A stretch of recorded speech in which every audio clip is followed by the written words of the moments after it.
The three of us sit on top of rocks, on top of a hill, on top of a city that is and is not ours. The sun for this moment so new in the sky that he blushes to be looked at. We are too bleary-eyed with sleep to look at him anyway. Instead, we gaze off towards the stretch of steady waters on the horizon in quiet, comfortable reverie, broken only when someone asks whether we should go home. Home. It is a word like so many others that my parents once warned me against overusing. Words first like stupid and ugly, then like love and home. Words that had more power than I could understand. But as we retraced our steps back along hills that rolled like waves through this city, I knew I was home. Though a few months ago, how could I have known? How could I have known how much one can build out of a room no bigger than a lifeboat?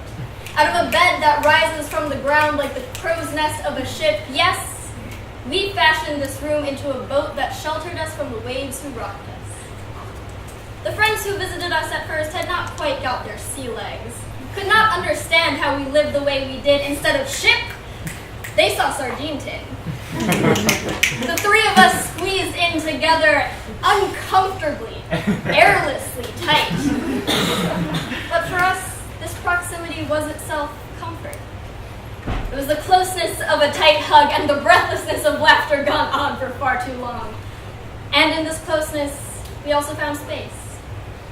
Found the peace that came when the laughter faded and stretched it as wide and as deep as the ocean. In the depths of night, we would sit and speak. Two sailors and I, a stowaway. Navigating our nightly troubles by the stars, we ourselves strung up with sticky tack and duct tape. In these moments, we were always content to forget the morning storms of alarm clock tones that would, in a few hours, shake us awake and into the day. Though not every storm came in the form of those reliable waking waves. Some days the salt water flooded our ship until there was no respite from the raging sea.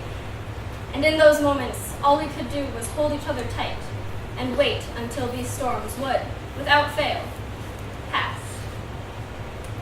The four walls in which we constructed this fantasy of safety will not be ours for much longer now. But some part of me will always say, home, with the weary breathlessness of a post-workout journey back from the Chinatown YMCA.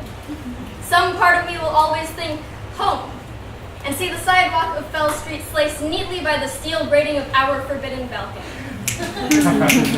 And part of me knows that what we built was never contained in that lifeboat of a room, in that crow's nest bed, though they will always hold a piece of my heart.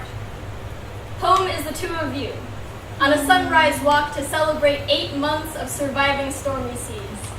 Home is the two of you, for whom I have no better name than family. It is the place I return when I hear your voices, hold your hands, or think of the way you smile. I carry this home with me like a good luck charm, a promise that we will always find our way out of deep waters.